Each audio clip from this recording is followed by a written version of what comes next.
사이에 이제 후임 총리가 인선이 됐는데 우리 솔직히 우리 정당의 부대변인도 우리 한성숙 장관이 총리 후보로 지명될 거라는 것을 예감했습니까? 솔직히 좀 못했습니까? 네. 저는 솔직히 당연히 몰랐죠. 저는 솔직히 강훈식 비서실장이 될 줄 잘 알았어요. 몰랐으니까 네, 솔직히. 강훈식 비서실장이 될 줄 알았고 근데 한성숙 지명자를 지명하는 모습 보면서 와 대통령 확고하다. 2년 차 때 일하겠다. 난 일할 거야. 나는 1년 차 때가 김민석 총리 정치인이었죠. 네. 왜냐면 정권 교체 직후니까 그거에 대해서 그거를 컨트롤할 수 있는 정치인 출신. 2년 차 때부터 다 본격적으로 일할 거야. 그러니까 아까 말씀하셨잖아요. 오늘 기자회견하면서 딱 그 슬로건 내세우면서 지방선거 승리하고 딱 내세우면서 총리 딱 한성숙 하면 기가 막힌 그림이 되는 건데 그게 안 된 거예요. 그게 딱 실용주의로서 난 일할 거야 하면서 중도 실용주의 일 잘하는 민주당 능력 있는 민주당 이거에 딱 하고 싶었던 건데 뭔가 하나가 안 맞은 거예요. 그래서 저는 한성숙 지명하는 거 보면서 대통령은 그래 지금 지방선거 확고하다. 지금 국민들한테 던지는 메시지는 나 일 열심히 할게. 일에 집중할게. 정치도 필요하지. 정치도 필요한데 일단 중심에 영순위에는 일을 둘게. 이렇게 저는 던지는 메시지. 그러니까 많은 분들이 호사가들이 설왕설래가 많았는데 대통령의 기자회견을 통해서 이 부분이 명쾌하게 해소가 된 게 이렇게 말합니다. 우리 한성수 총리 후보로 선택하는 과정도 꽤 고민이 적진 않았는데 결론은 일할 사람으로 했다. 이렇게 표현을 했고 거기 부연설명이 어떻게 오냐. 공무원이 좀 괴롭다고 하더라고요.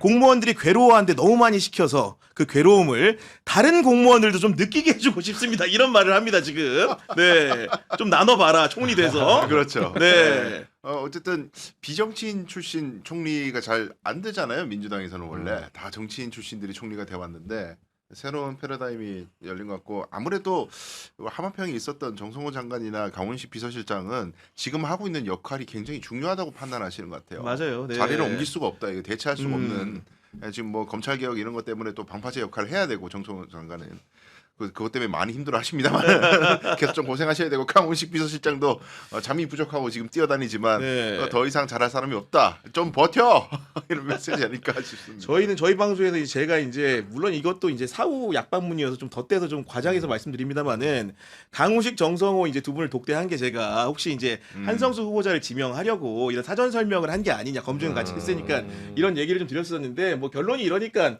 제 공으로 돌립니다 그냥 이런 거 이런 다른 좀 말씀 결과가 중요하죠. 이런 말씀 좀 결과로 얘기하는 겁니다. 이런 말씀 좀 부산 드리는 국가 거고요. 평택을 결과가 중요한 거예요. 아니, 왜냐하면 솔직히 말해서 우리 민주당 정부에서는 총리가 대부분 정치인 출신들이 많았고 그러니까요. 문재인 정부 같은 경우에는 뭐 이낙연, 정세균, 김부겸 다 정치인 출신 총리였고 사실 이재명 정부 초대 총리도 김민석 총리가 하셨기 때문에 기본적으로 이번에도 자연스럽게 정치인이 되지 않을 것인가. 그리고 과거에 노무현 정부 때 한명수 총리도 네. 엄격하게는 여성이기 전에 정치인이었기 그렇죠, 때문에 그렇죠. 그런 설명이 좀 뒤따랐던 것 같은데 그런 예측을 깨고 일을 열심히 하고 잘할 사람을 골랐다. 이런 평가가 좀 가능할 것 같은데 우리 이정주 기자 같은 경우에는 한성숙 이렇게 후보자로 지명이 되는 걸 보면서 좀 어떤 생각이 들었는지 궁금하거든요.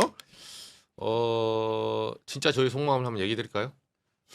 좀 불안해. 나 저럴 때마다 불안해. 검증은 한시에 받고 와서 하란 말이야. 이런 얘기들. 우리 방송에서 최초 공개 이런 거 원하지 않습니다. 아니 자기 방송에서 안 하고 자기 방송에서 검증을 하면 받고 문매를 맞으면 안 하는 거고 환호를 받으면 하는 겁니다. 원래 이게. 위험한 거는 다른 방송에서 하는 거죠. 일단 한번 해봐요. 들어보겠습니다 지금. 미리 이게 개인 의견이라고 미리 얘기하는 거예요. 개인 의견일 뿐이라고. 망해도 이정주가 망하겠지. 내 방송이 망하겠어. 그러니까 해봐. 예.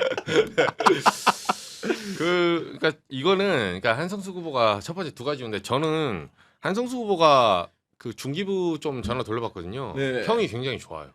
중기후 평은 좋다. 네, 그러니까 네. 네이버에서 돌려보는 건 의미가 없습니다. 음. 그 CEO가 예를 들면 이 정치 여정을 끝나고 언제 돌아올지 몰라요. 그렇죠. 네, 계열사든 뭐든 어떤 식으로든 돌아올 수 있기 때문에 월급쟁이들 입장에서는 그 전화 돌려봤자 기자한테 좋은 말밖에 안 해주거든. 근데 이제 중기부는 중기부를 떠나면 다시 올 일이 없어요. 사실상 장관을 같은 직함을 아니, 그렇지, 그렇지. 두 번 하지 않거든요. 예, 그래서 중기부 사람들은 저는 이제 민간에서 오면 보통 막 쪼거나 보고서 체계나 이게 관료 체계랑 좀 다르기 때문에 통상 악평이 좀 나오거든요. 네. 근데 여기는 호평이 굉장히 많더라고요. 일을 잘하고 소통을 잘한다. 뭐 이런 부분들. 그리고 두 번. 좋은 얘기 지금 자락 깔아서 더 불안한데 하나 더 해봐 하나 더. 그리고 이제 두 번째는 사실 정성호 장관은 법무장관에 유임한 게 명확하죠.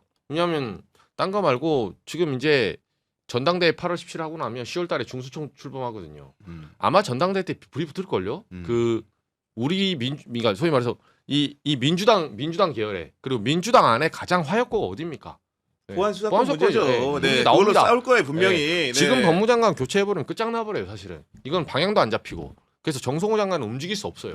어차피 움직일 수 없는 대마고 강훈식 실장 같은 경우는 일각에서 이제 이런 말이 있어요. 무슨 말이냐면 강 실장의 그 5년 정도 스케줄을 보잖아요. 그러면 원래 총리는 1년 이상 많이 안 해요. 많이 안 하기 때문에 강 실장 입장에서는 만약에 지금 총리를 맡게 되면 네. 그 다음 스텝을 할 게 없어요. 그러니까요. 네. 그리고 왜냐하면 강원식 실장은 사실상 이제 여러 얘기가 있지만 민주당 안에서는 약간 대선 후보로 키우는 그런 어떤 여러 사람을 아끼고 여러 사람을 지금 길러내는 과정이 있거든요. 그러니까 강훈식 실장을 지금 총리로 만약에 급박하게 쓴다. 지금 언젠가는 총리를 한번 거칠 거라 봐요 저는. 근데 지금 타임은 아니다. 아 그런 타임은 아니기 때문에 네. 그런 이유에서 한성수 후보자를 지명했을 것이다라고 말씀 주셨는데 네. 저는 개인적으로 이재명 대통령이 한성수 후보자를 지명한 거는 부동산 문제 올해 안에 끝장 본다는 신호라고 봅니다. 왜 그러느냐? 이재명 대통령이 부동산 문제에 드라이브를 걸면서 제일 먼저 한 게 뭡니까? 본인 집을 내놨죠. 아 그렇죠.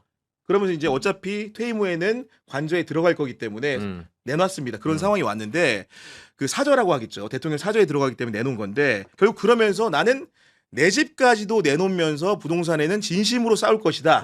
이렇게 말을 한 건데 지금 굉장히 본보기 케이스가 될 수 있는 게 우리 한성수 후보자입니다. 한성수 후보자는 올해 2월 기준으로 총 주택 4채를 보유하고 있는 사람입니다. 서울 송파구 잠실동에 한 채, 서울 종로구 삼청동에 한 채, 경기 양평군에 한 채, 서울 강남구 역삼동에 한 채, 구성을 따지면 아파트 하나, 단독주택 2채, 그다음 오피스텔 한 채인데 분명히 이번에 총리 청문회 과정에서 3채 이상을 처분한다고 봅니다. 그러면서 총리를 통해서 부동산과의 여러 가지 문제들을 불순물들을 확실하게 자기를 던지는 방식으로 해결하는 해법을 내놓을 것이고 이런 부분들 극적인 드라마틱한 요소들을 이재명 대통령이 빠르게 캐치하고 여러 가지 시그널 중에 하나로 한성수 후보자를 세우지 않았는가 하는 것이 저의 의견입니다. 이정주 기자 어떻게 생각하십니까? 일리 있네요. 네. 일리 있는 건데 이분이 올해 2월에 했으니까 지금 내놨나요 그러면?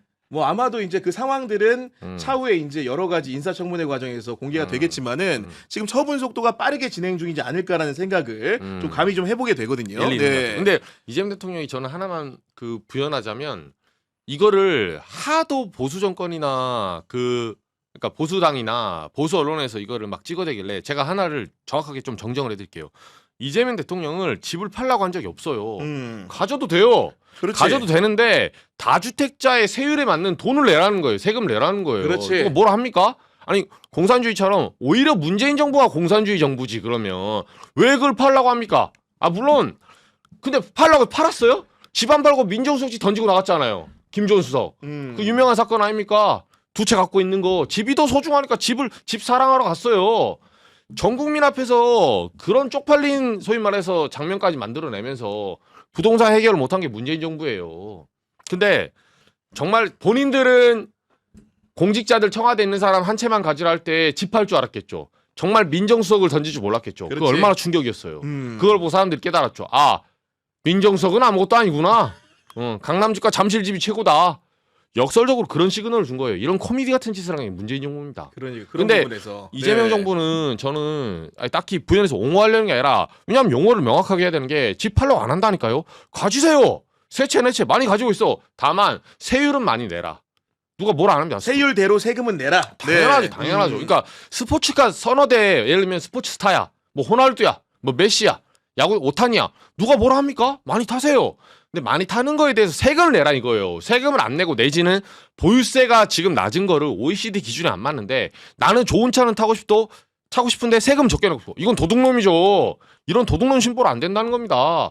뇌채 많이 가지세요. 다만 세율을 적정 수준의 선진국에 맞게 높였을 때 그 세금을 내고 그걸 누리라 이거예요. 누가 뭘 합니까? 자본주의 사회에서는 그럴 수 있는 거예요. 그러니까요. 네. 네. 그러니까 권리 위에 잠자지 말고 의무를 다하고 권리를 누려라. 이런 설명이란 얘기인 거고. 형평이 있어야 돼. 네. 형평이. 지금 많은 분들이 또 이렇게 그 슈퍼챗과 함께 메시지 보내주고 계신데 일단 JYJ님이 슈퍼챗 보내주셔서 너무 감사드리고 분노의 똥침님 같은 경우에는 오늘 이재명 대통령의 회견은 분명히 정청래 비판입니다. 이렇게 말씀해 주셨고 로이조혜님 같은 경우에는 성치훈 대변인님 안경 쓴 곽범 같아요. 이런 말씀해 주셨고 하셨는데 FE3CU님 같은 경우에는 구교영 기자 경향 파이팅 민주당은 스스로를 성찰하고 되돌아봐야 희망이 있습니다. 이렇게 말씀해 주셨는데 너무나 감사드린다는 말씀드립니다. 그리고 속보 하나 전해드리면 윤석열 허위사실 공표 혐의 징역 2년을 구형했다 이런 속보가 전해지는 상황인데